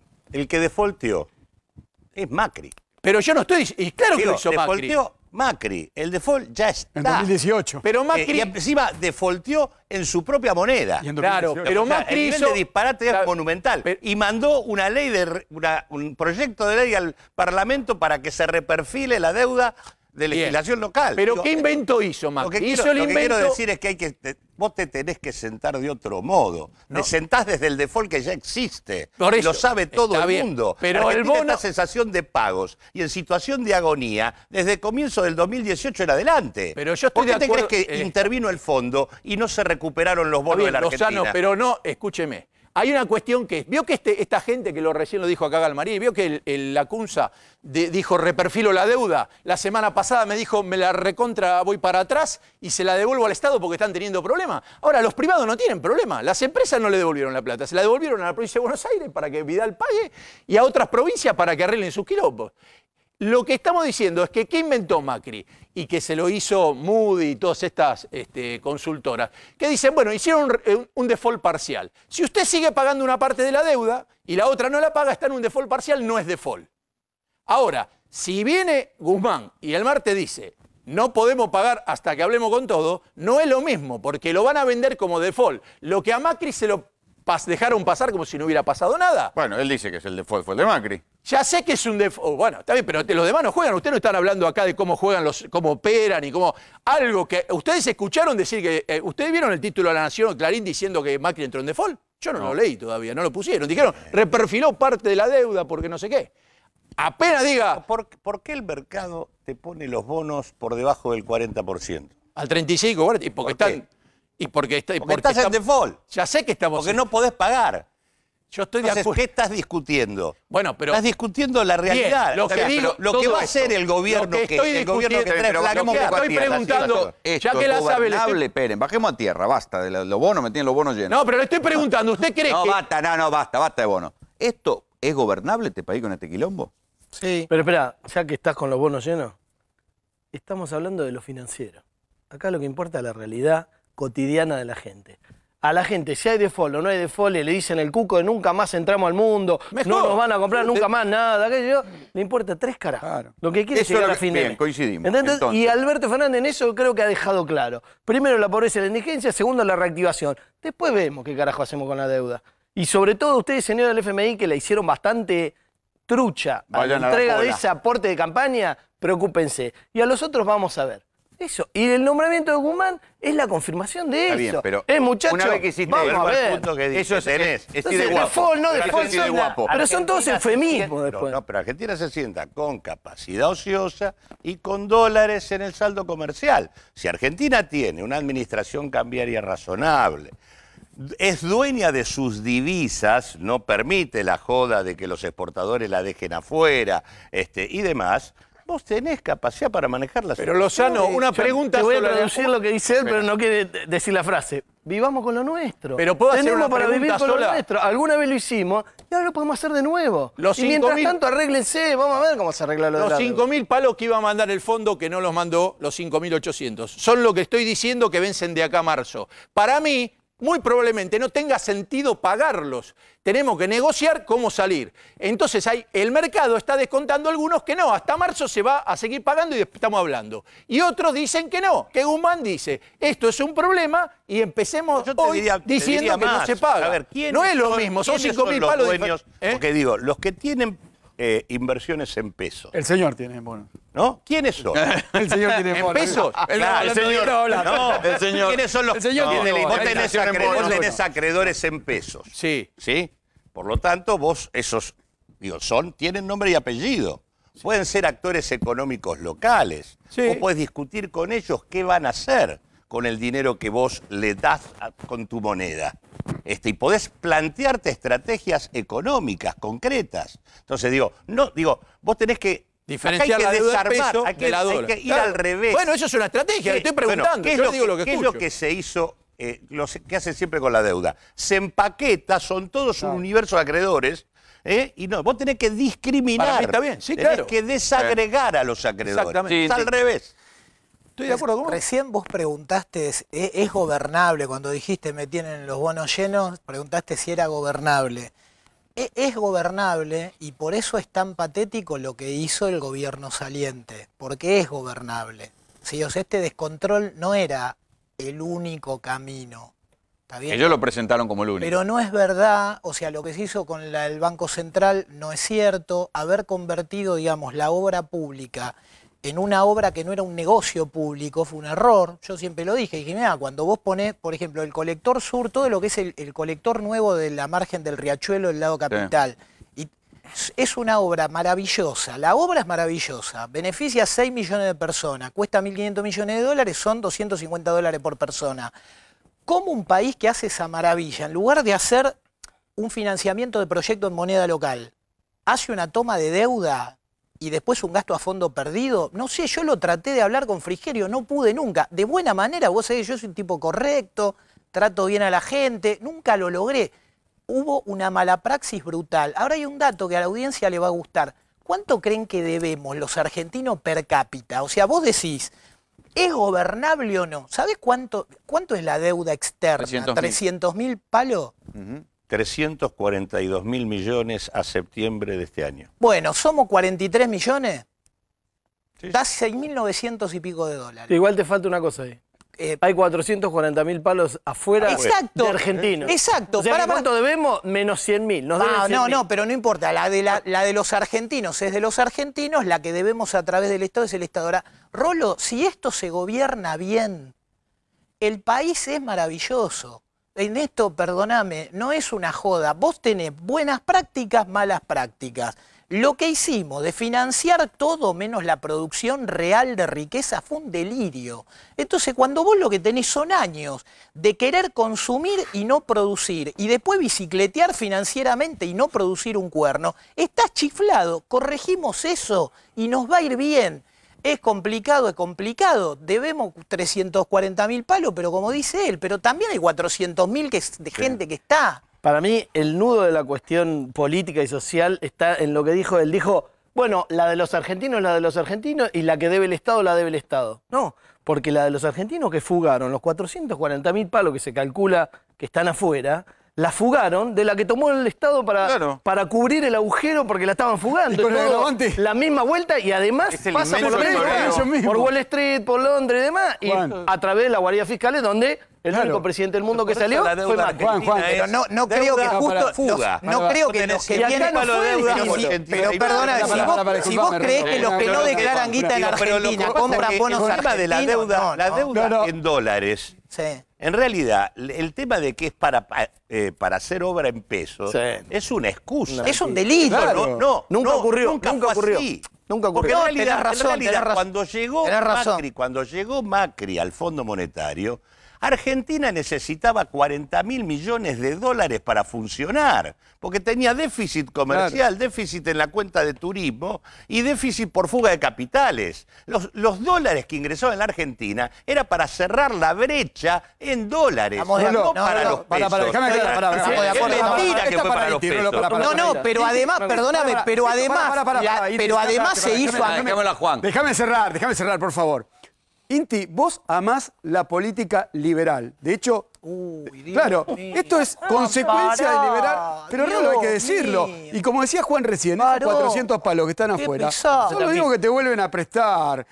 O sea que tiene mucho que ver. Y esto es consecuencia de la política liberal. Vos liberás tasa de interés, liberás cuenta capital, liberás el comercio internacional. Y acá tenés, esto es un modelo económico, no Inti, que si prestar lo de la LELIC. Esto es parte de un modelo económico de endeudamiento para fugar. Y acá tenés los resultados. Y vos compartiste eso. Ahora te corres, le corres el traste a la jeringa. Pero, Juan, la semana pasada, Juan, lo criticamos desde el 2016. Rolo, todos los días que salíamos al aire, criticamos este modelo económico. Ahora vos ¿qué tiene que ver? No, boludo, yo soy el que te dijo hace un año y medio que para mí era ridículo pagarle a la guita por dormir y el gestito de la almohada. Perdóname. Por otro lado, te puedo aclarar algo, Claudio, por ahí no es tu tema, pero como me divierte mucho a mí, le presté mucha atención. El colector ese se hizo con un crédito del Banco Mundial por 1.500 millones de dólares. No es una joda, no es ridículo. O sea, teniendo 15.000 palos de pesos estancados, creciendo en un tumor monetario en el Banco Central, o sea que no es que... tienen un destino. No, perdóname, pará. Los dólares se usan para garantizar el equilibrio en dólares de tu cuenta externa. No, perdóname, de eso te juro que me ocupé de saberlo, ¿sí? No, yo pero no te estoy diciendo hay que un no crédito, hay un crédito específico. Los dólares van a otro lado. Déjame contarte algo que te juro que es interesante y por eso es lo ridículo, y yo por eso, digamos, creo que pasó lo que pasó, que es, aunque parezca mentira, para que nosotros podamos ir al baño y se traten los excrementos antes de salir al río, como cuando lo hicimos con la Baring Brothers hace mucho tiempo para las cloacas de Buenos Aires, era 170, 200 años, no sé cuánto, creo que en la época del gobierno de Martín Rodríguez, si no me equivoco, volvimos a pedir guita, pero no es que no había ahorro local. 1825. Eso, 1825, perdóname. Y para la urbanización de la Villa 31, que nosotros decíamos, che, muchachos, ¿por qué no hacemos un programa de urbanización basado en la gente, en una buena gestión comunitaria? Sí, lo que hicimos fue pedirle la guita al Banco Interamericano de Desarrollo. Pero, perdóname, no es que la pedimos en general. No, se pidió para eso. Que la cámara muestre que la cara que estás haciendo es que sí. No, yo sé que... Y bueno, entonces fue un delirio. Yo lo que te estoy diciendo es otra cosa. Vos pedís con ese objetivo... Porque el Banco Interamericano te presta para esas cosas. También lo pedís para financiar educación, esas 2 obras están hechas. Para financiar salud, para un montón de cosas que llevan pesos dominantemente, que no requieren dólares. Sí, es cierto. Y después lo financiás con pesos, pero esos dólares van a cubrirte el déficit externo que tenés. Te entiendo. Eso es lo que te estoy diciendo. Muchachos, vamos a cambiar de economista. Les agradezco que hayan venido. Claro. A ver, mientras tanto... Quiero a ver si podemos recuperar algo de escucha, ¿sí? Ahí está. Vamos a escuchar un poco más de Martín Guzmán. Nunca funciona la austeridad fiscal en las recesiones. La evidencia es abrumadora. Hay un solo caso en la historia... ¿Por qué lo hacen? Bueno, acá... Para cumplir con el fondo, ese es el tema. Es un caso de locura colectiva. Acá no es el que... El fondo va a ser un problema para Argentina, pero hoy en día... el gobierno es el que está tomando la posición más dura. El gobierno tenía más margen de acción para hacer otra cosa. No es que esto no es que es la culpa ahora del fondo. Sí, va a tocar un momento en que va a haber una disputa muy fuerte con el fondo. Pero Macri, nuestro presidente, dice que no había alternativa. Y eso no es correcto. Porque siendo que la plata de la deuda con el fondo se usa solo para pagar intereses, no nos olvidemos que eso es así, porque el déficit cero significa que toda la plata del fondo va a pagar intereses y nada políticas públicas, queda ver qué se hacía con el Banco Central. Lo que han hecho es un programa monetario que hace imposible obtener ningún financiamiento para el déficit primario, en un contexto en el cual todavía hay inflación. Entonces, lo que podría estar haciendo el gobierno es cobrar el impuesto inflacionario, tener menos ajuste fiscal y bueno, ya que hay inflación, que eso se le quede al Estado. No están haciendo eso. Entonces, lo obliga a llegar al déficit cero por el programa monetario que impone. Y ese programa monetario, ahora hay una sensación de calma. Está el peso más o menos estable, parece que todo estuviera más o menos acomodándose. Lagarde, directora ejecutiva del Fondo Monetario Internacional, dice que esto está funcionando. Sí, pero ya está pidiendo que devalúen otra vez, porque la inflación está devorando la paridad cambiaria. Bueno, ahí es un elemento. Y además, este programa está sembrando las raíces de una nueva crisis cambiaria. Porque, ¿cómo están logrando estabilizar el peso ahora? Vendiendo bonos al 70% de interés. ¿Y de dónde van a sacar la plata para eso? Algún día. Cuando además la economía va a estar en recesión y los ingresos fiscales, en términos reales, van a caer. Es que están pateando todo para después de la elección. Bueno... ¿Y si les estalla antes? Están jugando a eso. ¿Quién hubiera dicho que este señor que nosotros entrevistamos en esta misma mesa iba a ser el ministro de Economía? Pero quiero escuchar a Eduardo Conesa, que muchas veces nos ha puesto en perspectiva lo que pasa y lo que está sucediendo en la economía, porque hoy, al día de hoy, estamos todos preocupados. Ya está, el gobierno de Macri se va, ya sabemos todo lo que deja, ya sabemos del 40% de pobreza, ya sabemos la cantidad de bombas que hay activadas. ¿Cómo los puede desactivar el próximo gobierno? Buenas noches. Bueno, buenas noches. Lo que importa ahora, de aquí en adelante, son las soluciones. El presidente electo acaba de presentar un equipo que parece bastante razonable en lo económico y al terminar hizo un elogio a Labaña. Ahora, ¿cuál fue el plan de Labaña? Traducido retenciones. A precios de hoy. A precios de hoy, tipo de cambio a 100 pesos. Retenciones, por lo menos 20%, pero no a todos los productos, sino solamente a los productos sin elaboración. Es decir, agropecuarios y minerales. ¿Qué fue lo que pasó en aquellos tiempos? Bueno, con ese sistema y algunas otras cositas, logró un fuerte superávit fiscal de más del 3%. Dio vuelta del PBI. el gobierno de Duarte, que venía mal. No pagó la deuda durante el 2003, 2004, 2005. Alberto dijo que se reúne con La Baña y habla mucho. Claro. Bueno, la economía empezó a crecer al 8-9% anual. El empleo también. Creció brutalmente el empleo. O sea, ahí tenemos un ejemplo concreto de un programa económico que empezó a andar bien. ¿Cuál fue el problema con ese plan económico? Que había un poco de inflación y la inflación se iba comiendo el tipo de cambio. Y al final sobrevaluamos la moneda y volvimos a la de siempre. Entonces, ¿qué es lo que hay que hacer ahora? Bueno, hay que indexar el tipo de cambio y hay que evitar que se fuguen los capitales. Alguien dijo acá 400.000 millones de dólares de argentinos afuera, otros dicen son 300.000 millones.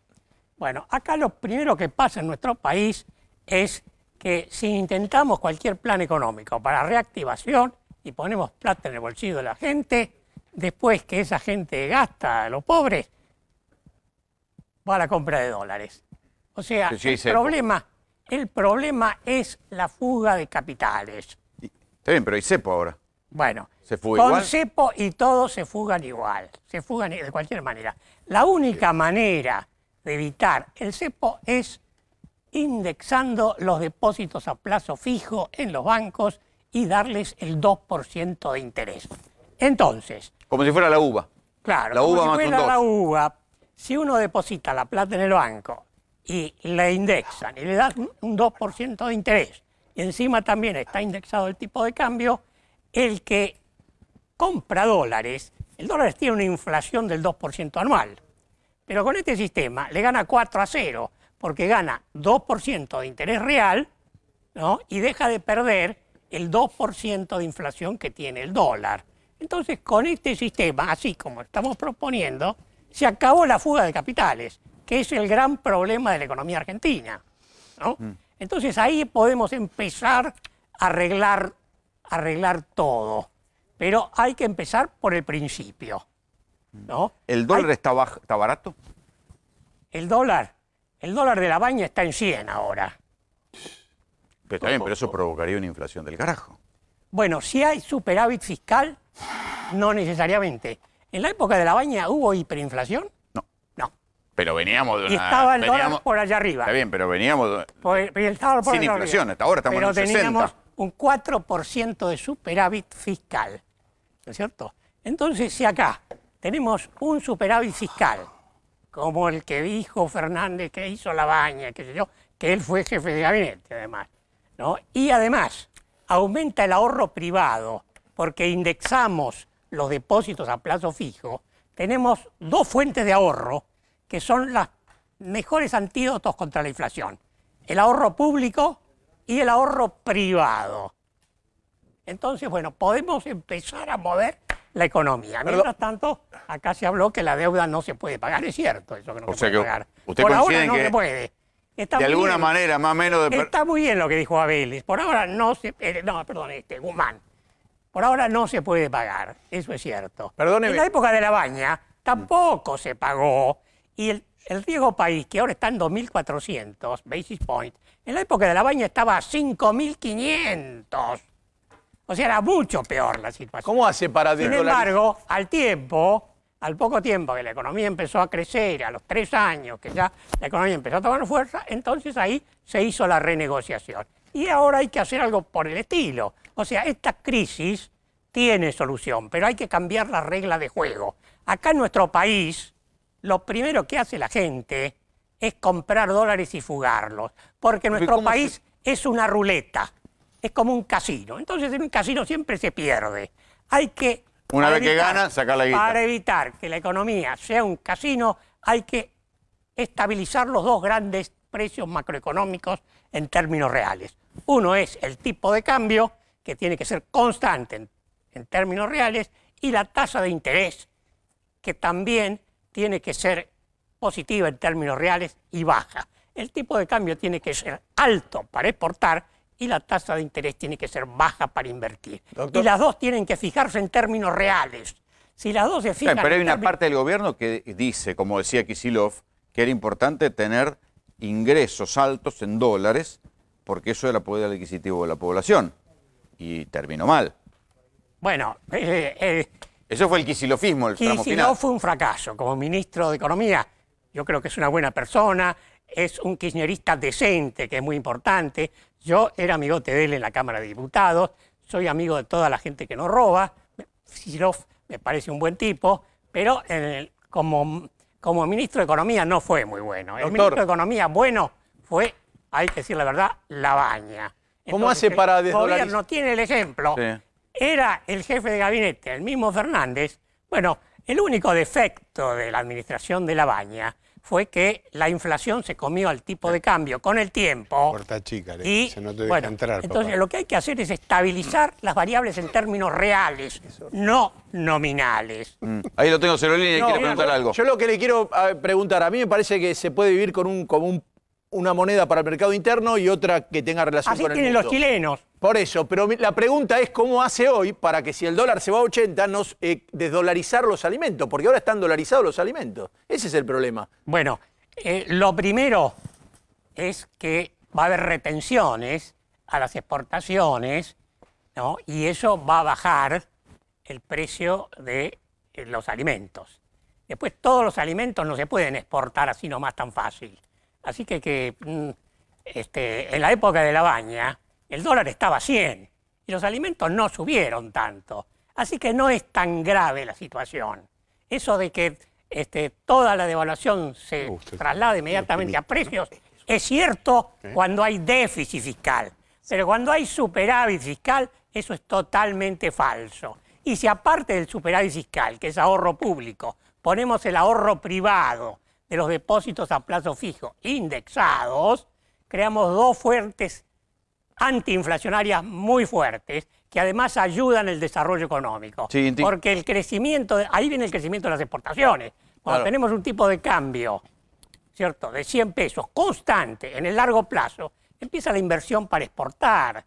Y eso es lo que en definitiva lleva al desarrollo. Y entonces nos olvidamos de los préstamos, que es el veneno de la economía argentina, como bien se dijo en todo el esquema anterior. Todo el mundo criticaba la cuestión de los préstamos, y yo soy el primero en criticarla. Pero hay que tener los dólares de otra manera, hay que obtener los dólares exportando. Y la única manera de exportar mucho es con el tipo de cambio competitivo, que era lo que tenía la Argentina del año 1900, de la época de Roca, de la época de Irigoyen, de la época de Alvear, hasta prácticamente el año 1943. Después Perón sobrevaluó la moneda y bueno, ahí empezamos a andar mal. A ver. Teníamos el 3% de las exportaciones mundiales.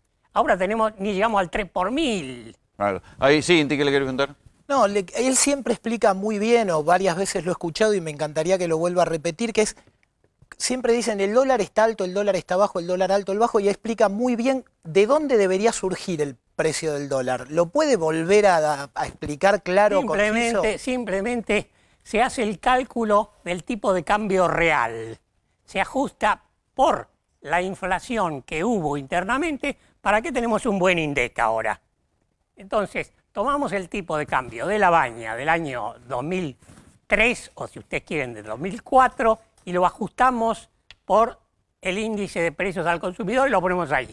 Y le sacamos la inflación en dólares, que es un 2 o 3% anual. Le sacamos. Bueno, ese es el tipo de cambio real. Ese es el tipo de cambio que tenemos que tener. Pero no por 2 o 3 meses. Lo tenemos que tener por 20 años.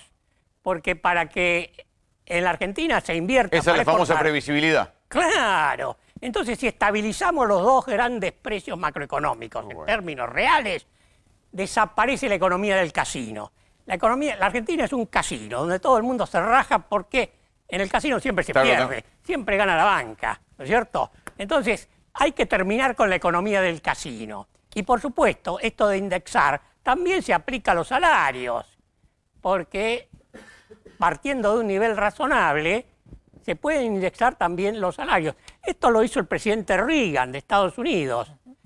Reagan terminó con las huelgas, bajó en un 80% las huelgas indexando los salarios, contratos salariales a 3 años, pero indexados. Bueno, también hay que darle su parte a los trabajadores y hay que, por cierto, reformar el sistema fiscal que tenemos, que es completamente regresivo y tiene que ser favorable al que labura y no al que especula. Eso. Doctor, muchas gracias por venir. Muchas gracias. ¿Se viene el Ministerio de la Venganza? Porque cuando uno escuchaba atentamente lo que decía Cristina Fernández de Kirchner el otro día, en el alegato contra los jueces que le están jugando en la causa de obra pública, muchachos, dio nombres y apellidos, fue un alegato político, pero sobre todo en el final hizo pensar que algunos de todos los que la acusaron se la van a cobrar. Seguramente este tribunal, que es un tribunal del lawfare, un tribunal que seguramente tiene la condena escrita, lo va a hacer. No me interesa. No me interesa. He elegido la historia antes que ellos me declaren absuelta. A mí me absolvió la historia y me va a absolver la historia. Y a ustedes seguramente los va a condenar la historia. Nada más y muchas gracias. He terminado la aclaración. Muchas gracias y buenos días. Señor presidente, voy a preguntar si van a contestar preguntas. No contestó si van a contestar preguntas. Me imagino que ya con su... Sí, yo le he preguntado, pero me parece que tal vez no escuchó por los aplausos que veía. ¿Preguntas? Preguntas tienen que contestar ustedes, no yo. Gracias.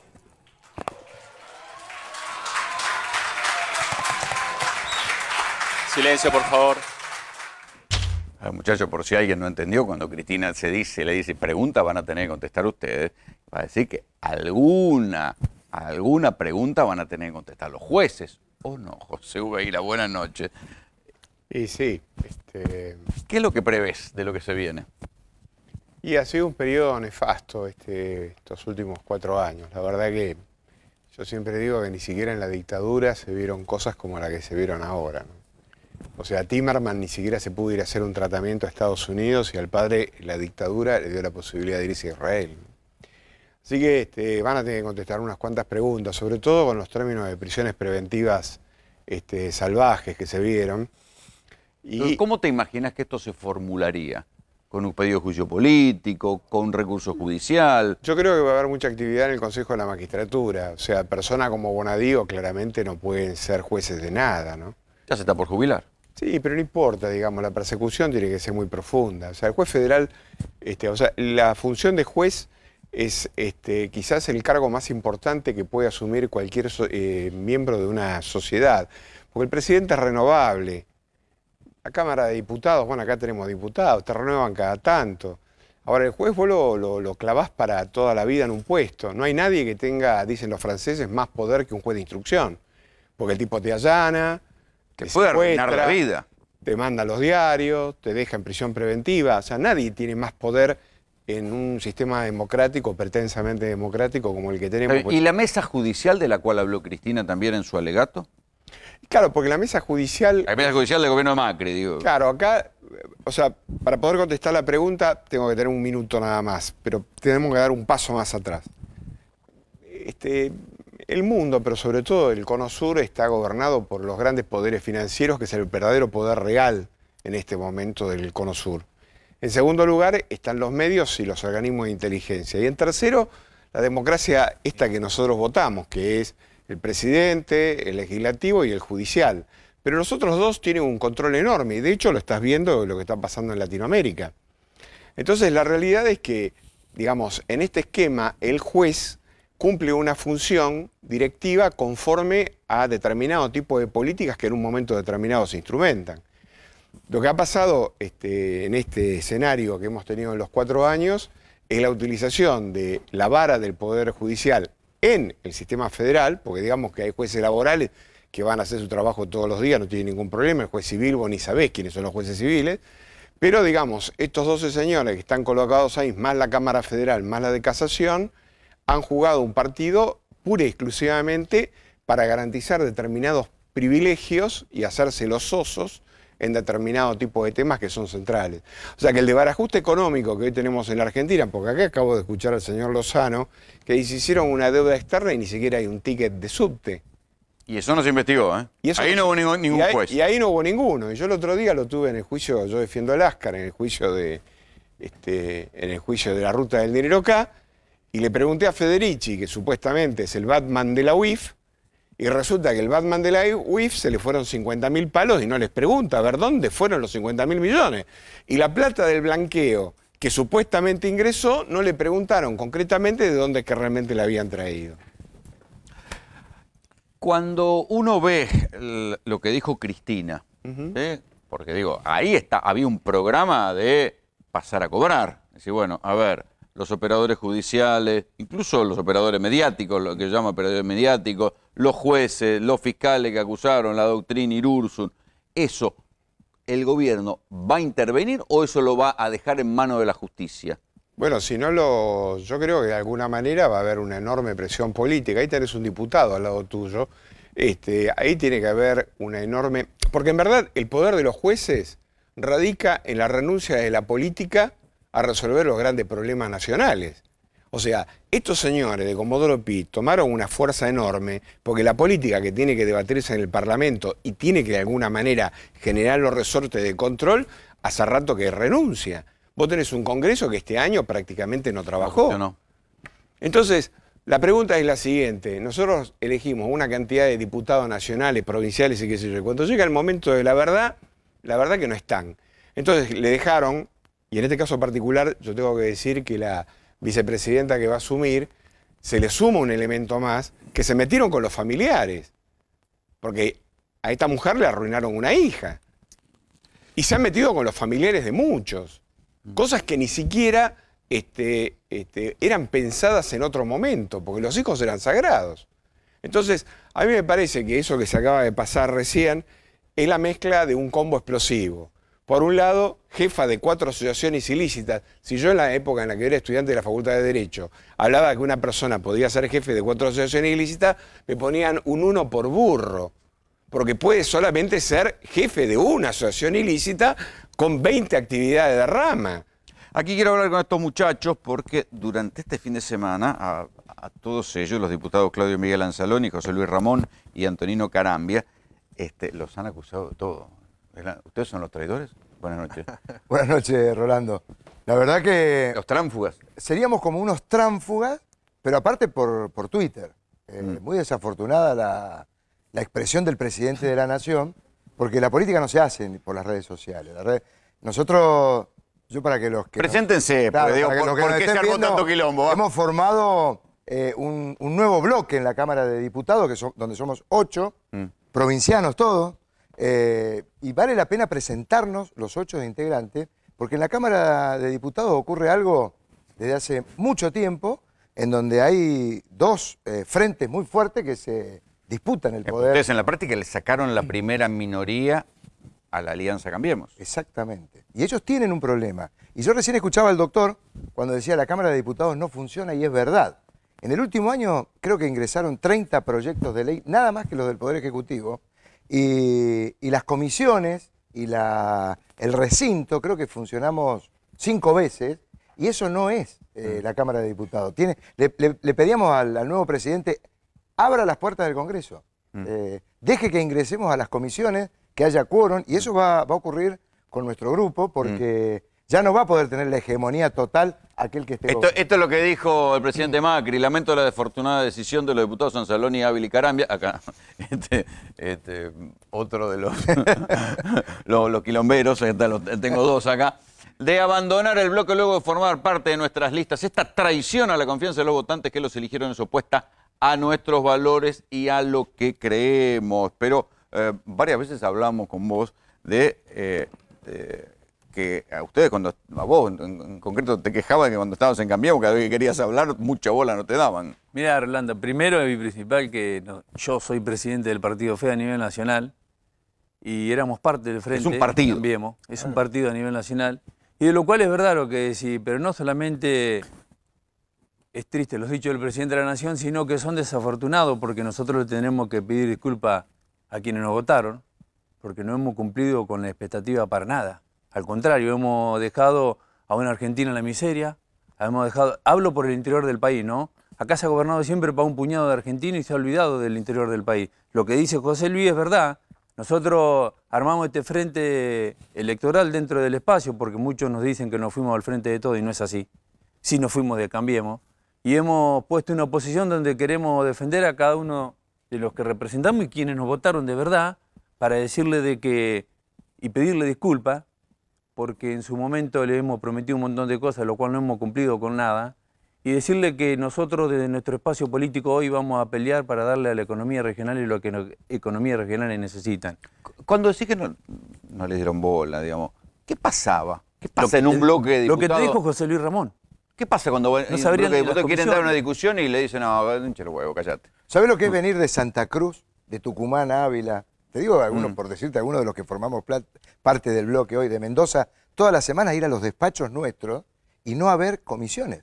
Y para que todo... No laburar, digamos. No, porque el Congreso funciona en la medida que el presidente de la Nación y quien conduce la Cámara establece una agenda de trabajo del Congreso.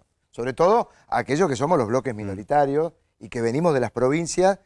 Cada uno de nosotros proviene de un partido político de cada una de nuestras provincias. ¿Qué contestás vos cuando dicen que la banca es de Cambiemos? Bueno, exactamente. Yo quería aclarar eso antes que nada. Bueno, nosotros, digo nosotros porque somos un partido bastante importante en Santa Cruz. Fuimos la tercera fuerza.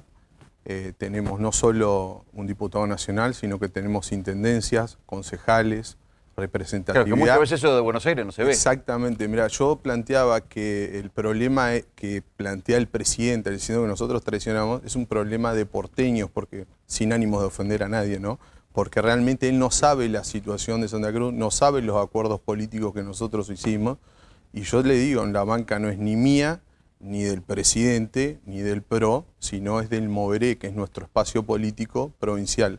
Es más, yo creo que está... Bueno, Cambiemos en una alianza, o sea que eran exactamente electoral. Es más, mira, nuestro partido está totalmente reivindicado. Hace 3 semanas atrás tuvimos elecciones. Mi hermano ganó la intendencia de mi pueblo con el 60% de los votos, Las Heras, Santa Cruz. Ganó la intendencia con el 60% de los votos cuando Macri sacó el 20%. O sea, yo creo que diciendo esto está todo más que claro que los votantes son de nuestro partido y no del presidente o de Cambiemos. ¿Cuál va a ser la relación de usted con Alberto Fernández? Y va a tener un problema con nosotros. Es decir, hablando... ¿Te ves que son quilombero? Y bueno, pero... es que ¿sabés qué pasa? Nuestra ya se peleó con Macri y se volvió a pelear con Alberto. No, pero tiene que ver con que el Congreso tiene que volver a funcionar. Y cuando hablamos de tiene que volver a funcionar, el que le toca hacer oficialismo tiene que proponer y habilitar el Congreso para que funcione. Está bien, pero ustedes tienen el fiel de la balanza ahora, porque son 8 que tienen... Sí, si se sientan hay quórum. Si se van, se va a la sesión. Mira, ¿querés que te diga una cosa? Ojalá ocurra todo eso de que haya quórum y de que haya sesiones y de que anden las comisiones. ¿Por qué? Yo recién al principio te decía, entraron más de 30 proyectos, todos del Poder Ejecutivo, que solamente tenían como objetivo favorecer los intereses económicos de un grupito muy chiquito de empresas que se han hecho gigantes, que son aquellos que administran los bancos. Recién acá el programa trató de economía pura. La verdad que me gustó lo que decías vos de que te tenía...